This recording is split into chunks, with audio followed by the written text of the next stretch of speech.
ప్రస్తుతం తెలంగాణలో వాతావరణం ఏ విధంగా ఉంది? వర్షాలు పడే ఏమన్నా అవకాశాలున్నాయా? వచ్చే వారం రోజులలో ఏ విధంగా ఉండబోతా ఉంది? ముఖ్యంగా అన్నదాతలకి ఇప్పటికే ఏదైతే ఎలినో ఎఫెక్ట్ వల్ల కొంత వర్షాలు కురవక ఇబ్బంది పడుతున్న పరిస్థితి కనబడతా ఉంది. ఇప్పటికైనా రైతులు ఏ విధంగమైన పంటలు పండించుకోవాలి? వర్షపాతం ఏ విధంగా ఉండబోతుంది? ఈ ఏడాది తెలుసుకునే ప్రయత్నం చేద్దాం. మనతోని వాతావరణ శాఖ అధికారి శ్రీనివాసరావు గారైతే ఉన్నారు. మాట్లాడించే ప్రయత్నం చేద్దాం. సార్ నమస్తే సార్. సార్ ప్రస్తుతం వాతావరణం ఎలా ఉంది? ఈ వారం రోజులలో ఏమన్నా వర్షాలు కురిసే అవకాశాలున్నాయా?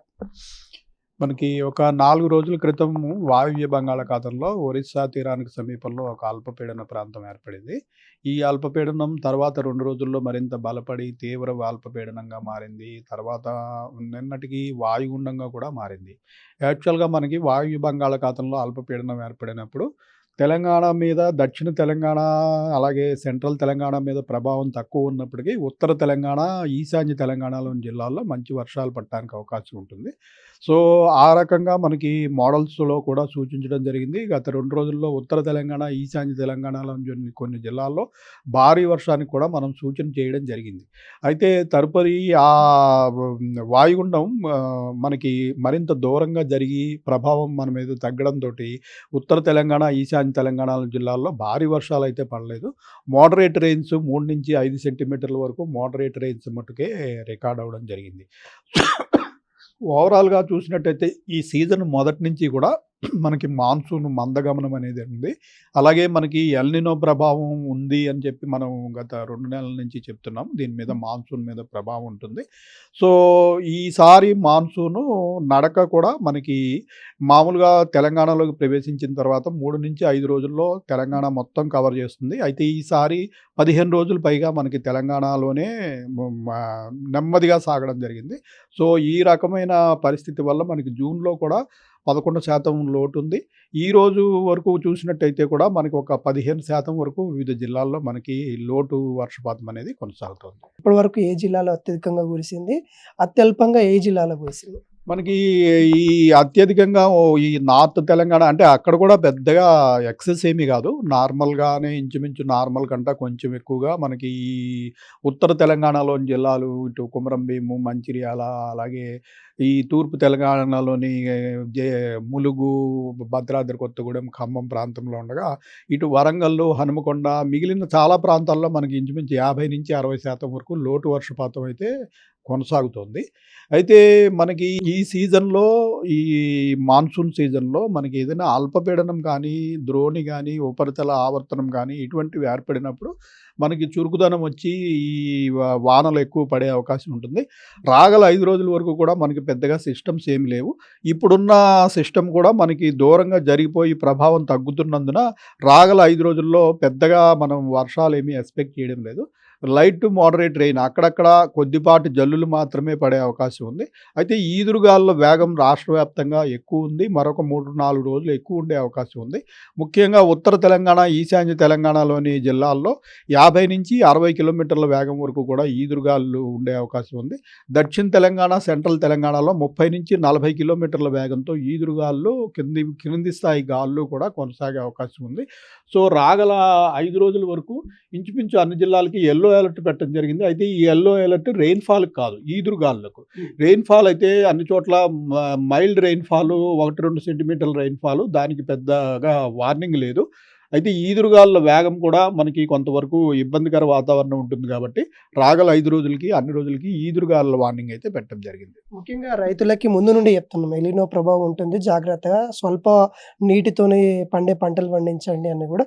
కానీ అన్నదాతలు కొంత ఆశతోనే ఎదురు చూస్తున్న పరిస్థితి కనబడతా ఉంది. ముఖ్యంగా ఏ ఏ విధంగా ఉండబోతుందా? ఇప్పటివరకు కూడా నాట్లు చూసుకున్నట్లయితే దాదాపుగా 25% కూడా పూర్తి కాని పరిస్థితి కనబడుతుంది. అన్నదాతలకి ఏం చెప్పదలుచుకుంటారు? మనకి ఈ వరి లాంటి పంటలు వేయాలంటే కంటిన్యూస్ వర్షాలు ఉండాలి. అలాగే పుష్కలమైన నీరు కూడా ఉండాలి. అయితే ఈ ఎల్‌నినో పరిస్థితుల్లో ఇటువంటి కంటిన్యూస్ రెయిన్‌ఫాలు, తడి ఆరకుండా వర్షం పడే పరిస్థితులు చాలా తక్కువ ఉంటాయి కాబట్టి మనం గత 2 నెలల నుంచి చెప్తున్నాం. ముఖ్యంగా వరి లాంటి పంటలు వేయొద్దు. ఎక్కువ పీరియడ్ పట్టే పంటలు కూడా వేయొద్దు.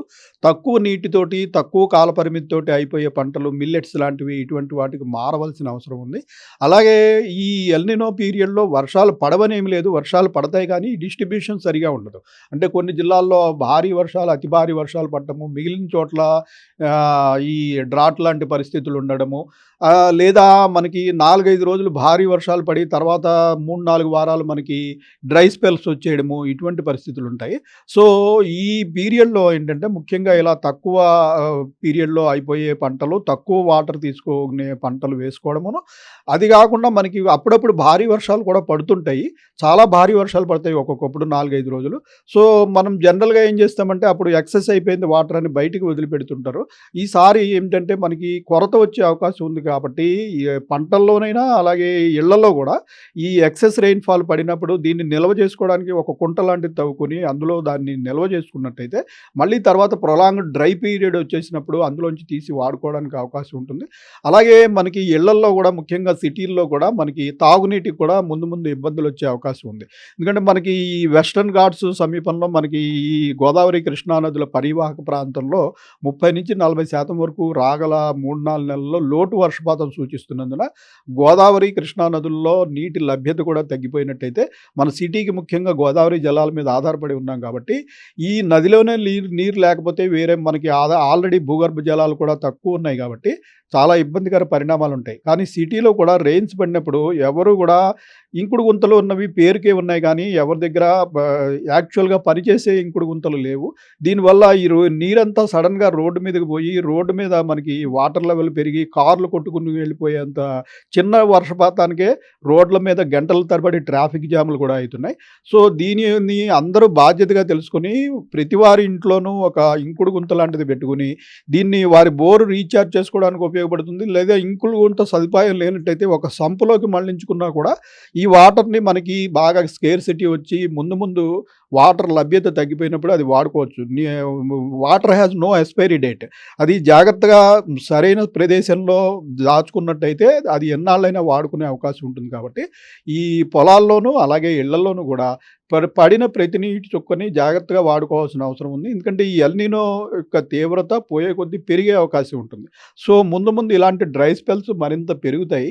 ఇది చాలా కాలం కొనసాగే అవకాశం కూడా ఉంటుంది కాబట్టి ఈ ఈ రకమైన చర్యలు అందరూ తీసుకోవాల్సిన అవసరం ఉంది. ఇంకోటి వర్షం అనగానే సార్ అంటే రైతులు చాలా ఆనందం పడతారు. కానీ పట్టణ ప్రజలు మాత్రం కొంత ఇబ్బంది పడతా ఉంటారు. ముఖ్యంగా హైదరాబాద్ వాతావరణం ఎలా ఉండబోతా ఉంది?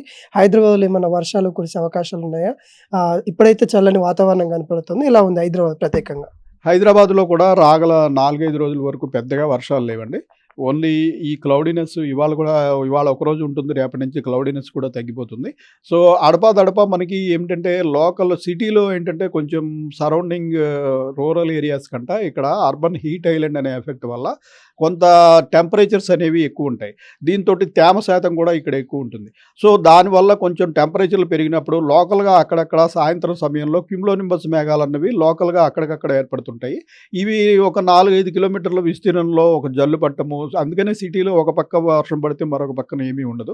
అలా కాకుండా మాన్సూన్ ద్వారా మనం ఏదైనా అల్పపీడనం కానీ పెద్ద సినాప్టిక్ సిస్టమ్ లో ప్రెషర్ కానీ ఉన్నప్పుడైతే సిటీ వ్యాప్తంగా క్లౌడీనెస్ ఉండి అన్ని చోట్ల వర్షం పడుతుంది. అయితే అటువంటి పరిస్థితి లేక కొంత తేమ ఎక్కువగా ఉండి టెంపరేచర్లు ఎక్కువ ఉన్నప్పుడు అక్కడక్కడ లోకల్‌గా ఒక గంట, అరగంటలో ఇటువంటి క్యుములోనింబస్ మేఘాలు ఏర్పడి ఒక అరగంట సేపు వర్షం పడటము, మళ్ళీ అన్నీ క్లియర్ అయిపోవడము. ఇటువంటి పరిస్థితే రాగల 4, 5 రోజుల వరకు కొనసాగే అవకాశం ఉంది. అయితే సిటీలో ఈ వర్షం పడితే ఇబ్బంది పడే పరిస్థితి ఎందుకు వస్తుందంటే ఎవరు కూడా వారి ఆవరణలో పడిన నీటిలో అట్లీస్ట్ 50% అయినా వాళ్ళు రిటైన్ చేయకుండా మొత్తం అంతా రోడ్ల మీదకి వదులుతున్నందువల్ల అది కూడా మనకే రేపు మళ్ళీ ఇబ్బందికరమైన పరిస్థితి. అట్లా కాకుండా అట్లీస్ట్ 50-60% ఆఫ్ వాటర్ ఎవరి ఆవరణలో పడింది వాళ్ళు సోక్ అయ్యేలాగా వారి ఆవరణలో ఒక ఏర్పాటు చేసుకున్నట్టయితే భూగర్భ జలాలు పెరుగుతాయి. నీటి కొరత వచ్చినప్పుడు దాన్ని వాడుకోవడానికి కూడా అవకాశం ఉంటుంది. సో ఇదండి వాతావరణం ఎలినో ఎఫెక్ట్ అయితే ముమ్మాటికి ఉంది. కాకుంటే ఇంకుడు గుంత లాంటి ప్రతి ఒక్కరు కూడా ఏర్పాటు చేసుకోవాలి. వాటర్ కొరత ఏర్పడే అవకాశాలు ముమ్మాటికి ఉన్నాయి. వర్షం ద్వారా వచ్చిన నీటిని దాదాపుగా 50-60% వరకు మనం ఇంకుడు గుంతల ద్వారా మనం సేవ్ చేసుకొని మళ్ళీ భూగర్భ జలాలకు వెళ్ళే విధంగా చేసే మటుకు మనం ఈ నీటి కొరత అనేది తగ్గించే అవకాశాలుంటాయి. లేదు అలానే విచ్చలవిడిగా రోడ్డు మీద వర్షం నీరే కదా! వెళ్ళిపోతే పర్లేదులే మాకేమైతుంది జీహెచ్ఎంసీ వాళ్ళు చూసుకుంటారు. అట్లా ఇబ్బంది పడేటట్టు ఎవరన్నా అట్లా చేస్తే మాత్రం ఇంకా వాటర్ కొరత వచ్చే అవకాశాలున్నాయి. అయితే ఎలినో ప్రభావం అయితే ఉంది. అన్నదాతలు గూడా ఏదైతే తక్కువ నీరుని ఉపయోగించే పంటలు మాత్రమే పండించండి అని గూడా పదే పదే మరి ప్రభుత్వ అధికారి, ఇటు ఏదైతే వాతావరణ శాఖకు సంబంధించిన అధికారులు చెప్తున్న పరిస్థితి కనబడుతుంది. ప్రతి ఒక్కరు గూడా ఈ అంశాలన్నీ గూడా గమనించాలని కోరుతున్నాం.